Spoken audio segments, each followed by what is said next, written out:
നമസ്കാരം. ഓപ്പറേഷൻ സിന്ദൂറിന് ശേഷം വീണ്ടും ഒരിക്കൽ കൂടി പാകിസ്ഥാനിലെ കിരാന ഹിൽസ് വാർത്തയിൽ വന്നിരിക്കുകയാണ്.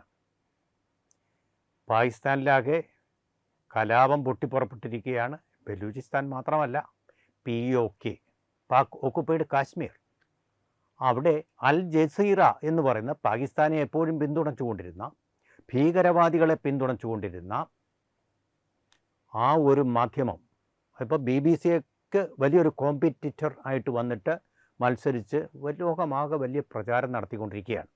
ഈ ഭീകരവാദികളെ പിന്തുണയ്ക്കുന്ന മാധ്യമങ്ങളെല്ലാം ലോകമാസകലം ഇപ്പോൾ പിന്തുണ നേടിക്കൊണ്ടിരിക്കുന്നുണ്ട്. ഉദാഹരണം കേരളത്തിലുമുണ്ട്. വിശദാംശങ്ങളിലേക്ക് പോകുന്നില്ല. അപ്പോൾ അങ്ങനെ ഒരു സാഹചര്യത്തിൽ ഏതു നിമിഷവും വേണമെങ്കിൽ കിരാന ഹിൽസ് വീണ്ടും ഒന്നുകൂടി ആക്റ്റീവ് ആവാൻ സാധ്യതയുണ്ട്. കാരണം പാകിസ്ഥാൻ ഇപ്പോൾ ഇരിക്കുന്നത് ഒരു അഗ്നിപർവ്വതത്തിന് മുകളിലാണ്. ഈ അഗ്നിപർവ്വതം എന്ന് പറയുന്ന അവിടുത്തെ കലാപത്തെ നേരിടാൻ വേണ്ടി ഒരുപക്ഷെ കിരാന ഹിൽസിലെ അവരുടെ ന്യൂക്ലിയർ ആർസനൽ തന്നെ ഉപയോഗിക്കാൻ സാധ്യതയുള്ളൊരു സാഹചര്യമാണ്. പാകിസ്ഥാൻ അങ്ങനെയാണല്ലോ, വലിയ പ്രൊവക്കേഷനൊന്നും ഇല്ലെങ്കിലും വളരെ ഭീകരമായിട്ട് അടിക്കുന്ന ഒരു രീതിയാണ്. ജനാധിപത്യമായി നടക്കേണ്ട പാക് ഓക്കുപ്പൈഡ് കാശ്മീരിൽ പട്ടാളം വെടിവെച്ച് കൊല്ലുകയാണ് അവിടുത്തെ പൗരന്മാരെ, വോട്ടർമാരെ, വാസ്തവത്തിൽ അഖണ്ഡ ഭാരതത്തിലെ പൗരന്മാരെ. അത് വേറൊരു വിഷയം. നമ്മളിപ്പോൾ കിരാന ഹിൽസ് വീണ്ടും വാർത്തയിലേക്ക് വന്നത് chief of defence staff Anil Chauhan പറഞ്ഞ കാര്യങ്ങൾ കൊണ്ടാണ്. അദ്ദേഹം AK ഭാരതി എന്ന് പറയുന്ന നമ്മുടെ യുദ്ധത്തിൻ്റെ ഓപ്പറേഷൻ സിന്ദൂറിൻ്റെ ചുമതലയുണ്ടായിരുന്ന ആൾ മെയ് 2025 പറഞ്ഞ കാര്യങ്ങളെ ന്യായീകരിച്ചുകൊണ്ടുള്ള കാര്യമാണ്. അതായത് നമ്മൾ ഒരിക്കലും കിരാന ഹിൽസിനെ ടാർഗറ്റ് ചെയ്തിരുന്നില്ല. പാക് ന്യൂക്ലിയർ ആർസനലുകളുടെ സംഭരണ കേന്ദ്രമായിട്ടുള്ള chunk of Pak nuclear arsenal എന്നാണ് പറയുന്നത്. Chunk of Pak nuclear arsenal എന്ന് പറയുന്ന കിരാന ഹിൽസ്. അതിനെ ടാർഗറ്റ് ചെയ്യാൻ പോയില്ല. കാരണം എന്താണ്? നമ്മളുടെ ടാർഗറ്റ് എന്ന് പറയുന്നത് ഈ തീവ്രവാദികളുടെ പരിശീലന കേന്ദ്രങ്ങളാണ്. കൃത്യമായിട്ടും അവിടേക്ക് തന്നെ പോയിരിക്കുകയും ചെയ്തു. കൂട്ടത്തിൽ നമ്മുടെ ഈ ടാർഗറ്റിംഗ് സർഗോദ എന്ന് പറയുന്ന സ്ഥലം, അതൊരു വിമാനത്താവളമാണ്. ആ സർഗോദ വിമാനത്താവളത്തിന് തൊട്ടടുത്താണ് ഈ കിരാന ഹിൽസ് ഉള്ളത്. ആ കിരാന ഹിൽസ് 10 കിലോമീറ്റർ മാത്രം അകലെയാണ്. അപ്പോൾ സർഗോദ വിമാനത്താവളത്തെ അവരുടെ തീവ്രവാദികളുടെ ഒരു പരിശീലന കേന്ദ്രം കൂടിയാണത്. അവിടെ പോയ സമയത്ത് എന്ത് സംഭവിച്ചു? അതിന് ചുറ്റുമുള്ള പ്രദേശങ്ങളൊക്കെ നമ്മുടെ ഡ്രോണുകൾ ഉപയോഗിച്ചുകൊണ്ട് പരിശോധന നടത്തും. ഇവിടെയും അതുപോലെ പരിശോധന നടത്തി. പാക് പട്ടാളമോ അവരുടെ ഈ റഡാറുകളോ ഒന്നും അത് സെൻസ് ചെയ്തതേയില്ല. അവിടെ പരിശോധന നടത്തി. എന്തിനായി റഡാർ ഉണ്ടോ എന്ന് പരിശോധിക്കുന്നത്? നമ്മൾ ബ്രഹ്മോസിൻ്റെ മിസൈൽ അങ്ങോട്ട് അയക്കുന്നതിന് മുമ്പ് അവിടെ റഡാറുകൾ ഉണ്ടെങ്കിൽ അത് ഡിറ്റക്റ്റ് ചെയ്യും. അപ്പോൾ അതിനുള്ള പ്രതിരോധ നടപടികൾ, അവരുടെ ആൻറ്റി മിസൈൽ സിസ്റ്റം ഒന്നും ഇങ്ങോട്ട് ഏൽക്കുകയില്ല. എങ്കിലും ഒരു കരുതലെന്നുള്ള നിലയിൽ നമ്മൾ 100% പ്രിസിഷൻ, നമുക്കൊരു ഡാമേജും വരാതിരിക്കത്തക്ക ഒരു കരുതൽ, പ്രൊഫഷണലായിട്ടൊരു യുദ്ധമാണ് നമ്മളവിടെ നടത്തിയത്. അതിൻ്റെ ഫലമായിട്ട് നമ്മൾ അവിടെയൊന്നും ഒരു വിഹംഗ വീക്ഷണം, പരിസര വീക്ഷണം നടത്തിയതാണിത്. ഇത് എന്ന് പറഞ്ഞാൽ നമ്മൾ ഇസ്രായേൽ ടെക്നോളജി ഉപയോഗിക്കുന്ന ഹാരോ പിന്നത്തിൽപ്പെട്ട ഒരു ഡ്രോണായിരുന്നു. ആ ഡ്രോൺ അതിൻ്റെ ഒരു ശേഷി എന്ന് പറഞ്ഞാൽ 2 മണിക്കൂർ നേരം അത് ലോയിറ്റർ ചെയ്തുകൊണ്ടിരിക്കും. ലോയിറ്റർ എന്ന് പറഞ്ഞാൽ വട്ടം കറങ്ങിക്കൊണ്ട് പരിസരത്ത് എവിടെയെങ്കിലും ടാർഗറ്റ് ഉണ്ടോ എന്ന് നോക്കിക്കൊണ്ടിരിക്കും. പക്ഷേ ഇതിന് സുദർശന ചക്രവുമായിട്ടൊരു സാമ്യമുണ്ട്. എന്ന് പറഞ്ഞാൽ കയ്യിൽ നിന്ന് പുറപ്പെട്ട് കഴിഞ്ഞാൽ ഒരു ടാർഗറ്റിൽ ചെന്ന് കൊള്ളാതെ തിരിച്ചു വരില്ല. ടാർഗറ്റിൽ ഹിറ്റ് ചെയ്യും. അപ്പോൾ ഇവിടെ നോക്കിയപ്പോൾ യാതൊരു റഡാറും ഇല്ല. അപ്പോൾ കറങ്ങി നടന്നു, കുറേ നേരം കറങ്ങി നടന്നു. 2 മണിക്കൂറാണ് അതിൻ്റെ ഫ്യുവലിൻ്റെ ശേഷി. 2 മണിക്കൂർ കഴിഞ്ഞാൽ അതിന് ടാർഗറ്റ് കിട്ടിയില്ലെങ്കിൽ അത് എവിടെയെങ്കിലും ഹിറ്റ് ചെയ്തേ പറ്റൂ. ഇവിടെ അത് കുറച്ച് ഡ്രിഫ്റ്റ് ചെയ്തിട്ട് അത് നേരെ ഒരു ദൈവവിളി പോലെ ചെന്ന് തൊട്ടത് കിരാന ഹിൽസിലാണ്. ആ കിരാന ഹിൽസ് ദൈവം ആശിച്ചതായിരിക്കും, അവിടെ തന്നെ പോകണം, വഴി കാട്ടിയതായിരിക്കും, ദൈവമായിരിക്കും അവിടെ വഴികാട്ടിയായിട്ട് മാർഗദർശിയായിട്ട് വന്നതെന്ന് തോന്നുന്നു. അവിടെ പോയിട്ട് ഇതങ്ങ് പതിച്ചു. ആകാശത്തിൽ നിന്ന് പതിച്ചു കഴിയുമ്പോൾ അവിടെ വലിയൊരു ആഘാതം ഉണ്ടാകുന്നുണ്ട് ഇതിന്. അപ്പോൾ അത്രമാത്രം തൂക്കമുള്ള ഒരു ഡ്രോണാണിതെന്നും മനസ്സിലാക്കിക്കൊള്ളണം. അവിടെ 4 റിച്റ്റർ സ്കെയിലിൽ 4 പോയിൻ്റ് രേഖപ്പെടുത്തിയ ഒരു ഭൂകമ്പം അങ്ങനെയാണ് സംഭവിച്ചത്. അല്ലാതെ ഒരു ഭൂകമ്പമായിരുന്നില്ല, അത് ഈ ഡ്രോൺ പതിച്ചതിൻ്റെ ഭൂകമ്പം പ്രകമ്പനം ആയിരുന്നു. അത് തീർച്ചയായിട്ടും ഉണ്ടായി. അപ്പോൾ ശരിയായിട്ടുള്ള വിശദീകരണമാണ് ഇവിടെ വന്നത്. നേരത്തെ നമ്മുടെ സോഷ്യൽ മീഡിയയിലും ഗൂഗിൾ പിക്ചർ കാണിച്ചുകൊണ്ട് തന്നെ പറഞ്ഞു ഇന്ത്യയുടെ ബ്രഹ്മോസ് മിസൈലാണെന്ന്. അല്ല, ബ്രഹ്മോസിന് പ്രീ കണ്ടീഷനായിട്ട് നമ്മൾ അയച്ചിട്ടുള്ള ഡ്രോണായിരുന്നു. അപ്പോൾ അതിലൊരു വ്യക്തത വന്നു. ഇനി ഏറ്റവും പ്രധാനപ്പെട്ട കാര്യം, ഇതിന് ശേഷം ഓപ്പറേഷൻ സിന്ദൂറിന് പെട്ടെന്ന് തന്നെ ശേഷം വളരെ വൈകാതെ തന്നെ നമ്മുടെ പ്രധാനമന്ത്രി, ഇതിൻ്റെ പിന്നിലുള്ള കിങ് പിന്നായ പ്രധാനമന്ത്രി നരേന്ദ്രമോദി ഒരു കാര്യം പറഞ്ഞു.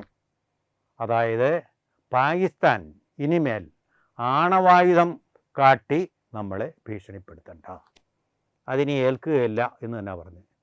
വിശദീകരണമൊന്നും അദ്ദേഹം നടത്തിയില്ല. അപ്പോൾ വളരെ വ്യക്തമാണ് എന്തുകൊണ്ടാണ് അദ്ദേഹം പറഞ്ഞത്. നമ്മളവിടെ പോയിട്ടൊരു എക്സ്പ്ലോഷൻ ഒന്നും ഉണ്ടാക്കില്ല. എക്സ്പ്ലോഷൻ ഉണ്ടായിക്കഴിഞ്ഞാൽ നമ്മുടെ ലക്ഷ്യത്തിൽ നിന്നുള്ളൊരു വ്യതിചലനമായി പോകുന്നത്. നമ്മൾ ഒരു സിവിലിയനെയും ടാർഗറ്റ് ചെയ്തിരുന്നില്ല. ഈ കിരണ ഹിൽസിൽ പോയി ഹിറ്റ് ചെയ്യാമായിരുന്നു. ആ സമയത്ത് ഹിറ്റ് ചെയ്ത് കഴിഞ്ഞാൽ എന്ത് സംഭവിക്കും? ഈ വികിരണം, റേഡിയേഷൻ, അതിൽ നിന്നുണ്ടാകുന്ന റേഡിയേഷൻ കൊണ്ട് പാകിസ്ഥാനിലെ സിവിലിയൻസിനും കൂടി അതിൻ്റെ ഫലം നൂറ്റാണ്ടുകളോളം, തലമുറകളോളം, പുരുഷാന്തരങ്ങളോളം അനുഭവിക്കേണ്ടി വരും. അത് നമ്മൾ കൃത്യമായിട്ട് തന്നെ ഒഴിവാക്കി. അതുകൊണ്ടാണ് ഇതൊരു അബദ്ധത്തിൽ പറ്റിയ ഒന്നാണെന്ന് നമ്മൾ പറയുന്നത്. അബദ്ധത്തിൽ പറ്റിയ ഒന്നാണ്. നമ്മൾ ടാർഗറ്റഡ് ആയിട്ടുള്ളൊരു ഓപ്പറേഷൻ ആയിരുന്നില്ല. ഡ്രോണാണ്. ഡ്രോൺ അതിൻ്റെ ലക്ഷ്യത്തിൽ നിന്നൊക്കെ മാറി. അതിന് ഡ്രൈവറൊന്നുമില്ല, ഇവിടെ ഇരുന്നുള്ള കൺട്രോളാണ്. പക്ഷേ ഇതിൻ്റെ ഇന്ധനം തീർന്നു കഴിഞ്ഞാൽ എവിടെങ്കിലും അത് വന്ന് പതിക്കും. വളരെ വലിയൊരു പതനമായിരുന്നു അത്. പാകിസ്ഥാൻ്റെയും പതനമാണ്. എന്താണെന്നറിയാമോ?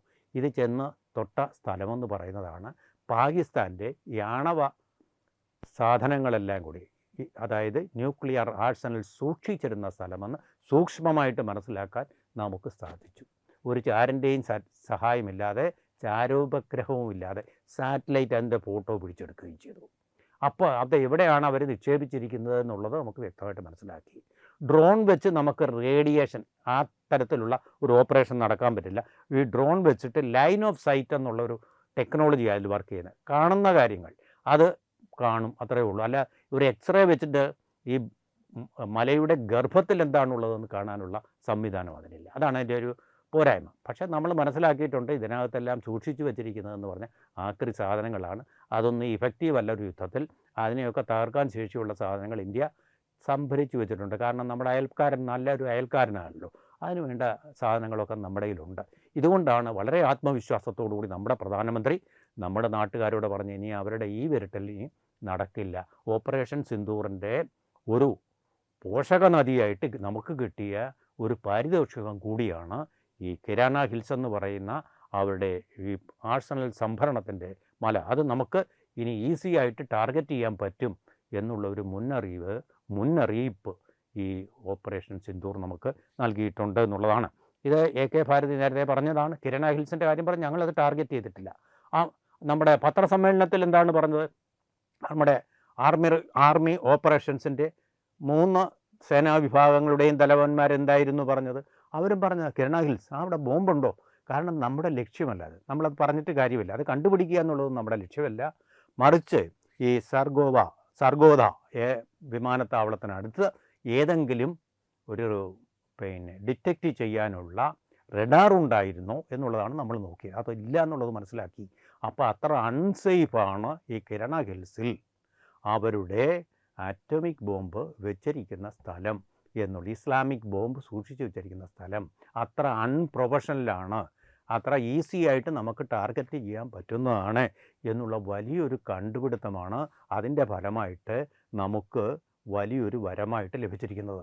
അതാണ് മോദി കൂടുതൽ ആത്മവിശ്വാസത്തോടു കൂടി ഈ കാര്യങ്ങൾ പറഞ്ഞത്. ശരിയാണ്, തകർന്നു പോയ അവരുടെ ഒരു ചാവേർ നിലം, അതായത് ഭീകര പരിശീലന കേന്ദ്രം 25 ലക്ഷം കോടി മുടക്കി പാകിസ്ഥാൻ നന്നാക്കിയിട്ടുമൊക്കെയുണ്ട്. പക്ഷേ ഫലമൊന്നുമില്ല. കാരണം പാകിസ്ഥാൻ്റെ ഏറ്റവും മാരകമായിട്ടുള്ള ആയുധം വെച്ചിരിക്കുന്ന സ്ഥലം എങ്ങനെ ടാർഗറ്റ് ചെയ്യണമെന്നുള്ളത് നമുക്ക് ഈ ഹാരൂൺ ഡ്രോൺ പറഞ്ഞു തന്നു. അതിൻ്റെ ടെക്നോളജിയും നമുക്ക് പറഞ്ഞു തന്നു കഴിഞ്ഞിട്ടുണ്ട്. അതിൻ്റെ പൊസിഷനും നമ്മൾക്ക് പറഞ്ഞു തന്നു കഴിഞ്ഞിട്ടുണ്ട്. അത്ര അടുത്ത് വരെ നമ്മൾ എത്തി എന്നുള്ളതാണ്. അത് വലിയൊരു എന്തായാലും തീർച്ചയായിട്ടും നമ്മൾ ഔദ്യോഗികമായിട്ട് അനിൽ ചൗഹാൻ പറഞ്ഞത്, ചീഫ് ഓഫ് ഡിഫൻസ് സ്റ്റാഫ് പറഞ്ഞത്, ഇത് അബദ്ധത്തിൽ പറ്റിയതാണെന്ന് തന്നെയാണ് പറഞ്ഞത്. പക്ഷേ ആ ഒരു അബദ്ധം സുബദ്ധമായി എന്നുള്ളതാണ് നമുക്കിനി അവരുടെ നമുക്ക് ഏറ്റവും വലിയ ഭീഷണി ഉണ്ടാക്കിയിരുന്ന ആ ഒരു സാധനം.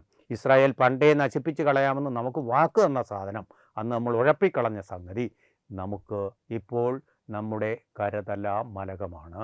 നമ്മുടെ കൈ എത്തുന്ന ദൂരത്ത് നമ്മുടെ ലക്ഷ്യത്തിൽ എത്തിച്ചേരാൻ വളരെ ഈസി ആയിട്ടുള്ള ഒന്നാണ്. അത് എക്സ്പോസ് ചെയ്യപ്പെട്ട് കഴിഞ്ഞിരിക്കുന്നു എന്നുള്ളതാണ് ഏറ്റവും പ്രധാനപ്പെട്ട വിവരം. അത് തീർച്ചയായിട്ടും നമുക്ക് ആത്മവിശ്വാസം കൂടുതൽ നൽകുന്ന ഒരു കാര്യം തന്നെയാണ്. ഇതിൽ രണ്ട് കാര്യം കൂടി പറയേണ്ടതുണ്ട്. ഗൂഗിളിൽ ഇത് ഒരു മിസൈലാണ് ഹിറ്റ് ചെയ്തതെന്ന് പറയുന്നുണ്ട്. നമ്മുടെ ഡ്രോണിനെ കണ്ടിട്ട് ഗൂഗിളിന് ഒരു മിസൈലായിട്ട് തോന്നിയെങ്കിൽ ആ ഡ്രോൺ എന്ത് ഡ്രോൺ ആയിരിക്കണം. അതുപോലെ തന്നെ സോഷ്യൽ മീഡിയയിലും പലപ്പോഴും പറഞ്ഞിട്ടുണ്ട് നമ്മുടെ ബ്രഹ്മോസ് മിസൈലാണ് അവിടെ ചെന്ന് ഹിറ്റ് ചെയ്തത്. ഇല്ല, ഇതൊരു ഡ്രോണായിരുന്നു. അതായത് നമ്മൾ ഓപ്പറേഷൻ മുന്നോടിയായി നടത്തിയ ഒരു ഡ്രോൺ ഓപ്പറേഷനാണ്. ആ കാര്യത്തിൽ നമുക്കിപ്പോൾ മൊത്തത്തിലൊരു വ്യക്തത വന്നിട്ടുണ്ട്. ഇന്ത്യയുടെ ആത്മവിശ്വാസത്തിൻ്റെ, പ്രധാനമന്ത്രി നമുക്ക് നൽകിയ ആത്മവിശ്വാസത്തിൻ്റെയും കാര്യം എന്താണെന്ന് ഈ കാര്യം കൊണ്ട് വ്യക്തമാക്കിയിട്ടുമുണ്ട്. പിന്നെ വേറെ ഏറ്റവും സാധ്യതയുള്ള കാര്യം, ഈ ഡ്രോൺ എന്ന് പറയുന്നത് ഇത് കണ്ടുപിടിക്കാനാണ് പോയത്. ഈ ഡ്രോൺ കണ്ടുപിടിച്ച കാര്യങ്ങൾ ഇവിടെ നമ്മൾ നിരീക്ഷിച്ചു കൊണ്ടിരിക്കുന്നുണ്ടാവും. അപ്പോൾ ഇതിൻ്റെ കൃത്യമായിട്ടുള്ള വിവരങ്ങൾ ഇന്ത്യൻ മിലിറ്ററിക്ക് കിട്ടിയിട്ടുണ്ട് എന്നുള്ളതാണ്. നമ്മുടെ ഇനി ഇതുപോലെ എപ്പോഴെങ്കിലും ഇടപെടേണ്ടി വന്നു കഴിഞ്ഞാൽ തീർച്ചയായിട്ടും അത് നമ്മുടെ ഒരു യുദ്ധതന്ത്രത്തിനെ വളരെയധികം സഹായിക്കുന്ന ഒന്നാണ് എന്നുള്ളതാണ്. അതിലേക്കൊരു പാത്വേ ഫൈൻഡറായിട്ട് ഇത് പരിണമിച്ചിട്ടുണ്ട് എന്നുള്ളത് നമ്മുടെ പ്രൊഫഷണലായിട്ടൊരു യുദ്ധത്തെ നമ്മൾ നടത്തുന്ന പ്രതിരോധ യുദ്ധമാണ്. പ്രതിരോധിക്കാൻ, ഭീകരവാദികളിൽ നിന്ന് ഇന്ത്യയെ രക്ഷിക്കാൻ വേണ്ടിയിട്ടുള്ള ഭീകരവാദികളുടെ ആക്രമണത്തിന് സീറോ ടോളറൻസ് എന്നുള്ള നിലയിലുള്ള പ്രത്യാക്രമണങ്ങൾ മാത്രമാണ്, റിയാക്ഷൻസ് മാത്രമാണ്, ആക്ഷൻസ് അല്ല. അപ്പോൾ അതിനെയൊക്കെ സഹായിക്കുന്ന തരത്തിൽ കാര്യങ്ങൾക്കിടെയെല്ലാം വ്യക്തമായ ഒരു ചിത്രം നമുക്ക് നേരിട്ട് തന്നെ കിട്ടിയിട്ടുണ്ട്. അത് നമുക്ക് കൂടുതൽ യുദ്ധവീര്യം പകരും എന്നുള്ള കാര്യത്തിൽ യാതൊരു വിധമായിട്ടുള്ള സംശയവുമില്ല. അതുതന്നെയാണ് ഇതിൻ്റെ പ്രാധാന്യം. അത് തീർച്ചയായിട്ടും അങ്ങനെ തന്നെ ആയിരിക്കും. ഇതുകൂടാതെ നമ്മളറിയാത്ത പല രഹസ്യങ്ങളും ഇതിനെക്കുറിച്ച് ഇന്ത്യക്ക് ഇതുവഴി ലഭിച്ചിട്ടില്ലായിരിക്കാം. പക്ഷേ എന്തായാലും നമ്മുടെ ആത്മവിശ്വാസം ഇതിനുശേഷം വളരെ മടങ്ങ് വർദ്ധിച്ചിട്ടുണ്ട്. പാകിസ്ഥാൻ്റെ ഈ ആത്മവിശ്വാസം പല മടങ്ങ് തകർന്നിട്ടുമുണ്ട്. അതുകൊണ്ടാണ് പാക് ജനത തന്നെ അവിടെ പാളയത്തിൽ പട നടത്തിക്കൊണ്ട് അസീം മുനീർ എന്ന് പറയുന്ന അവിടെ ലോകോത്തരനായിട്ടുള്ള പട്ടാള മേധാവി എന്ന് പറയുന്ന ആൾക്കെതിരെയാണ് അവരുടെ സമരങ്ങൾ നടത്തുന്നത്. അസീം മുനീറാണ് കാശ്മീരിലെ ജനങ്ങളെ വെടിവെച്ച് കൊന്നുകൊണ്ട് സമാധാനത്തിൻ്റെ ദൂതനായിട്ട് ഇറാനിലേക്കും തിരിച്ച് പാകിസ്ഥാനിലേക്കും പറന്നുകൊണ്ടിരിക്കുന്നത്. നമ്മളെന്തായാലും ഇനിയൊരു ഭീകരാക്രമണം ഉണ്ടായാൽ ഈ അസീം മുനീറിനെ പറപ്പിക്കും എന്നുള്ള കാര്യത്തിൽ യാതൊരു സംശയവുമില്ല. അതിനുവേണ്ട എല്ലാ സജ്ജീകരണങ്ങളും മുന്നറിവുകളും നമ്മൾ സ്വായത്തമാക്കിയിരിക്കുന്നു. HIV അണുബാധ സന്തോഷപൂർണമായ ഒരു ജീവിതത്തിന് തടസ്സമല്ല. HIV അണുബാധയ്ക്ക് ഫലപ്രദമായ ചികിത്സ ഇന്ന് ലഭ്യമാണ്. ഇതിന് യഥാസമയം അണുബാധ കണ്ടെത്തുന്നതും കാലേക്കൂട്ടി ചികിത്സ നടത്തേണ്ടതും അത്യാവശ്യമാണ്.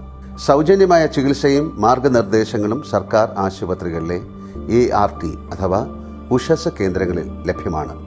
ആരോഗ്യ സംരക്ഷണം ഓരോരുത്തരുടെയും ഉത്തരവാദിത്തമാണ്.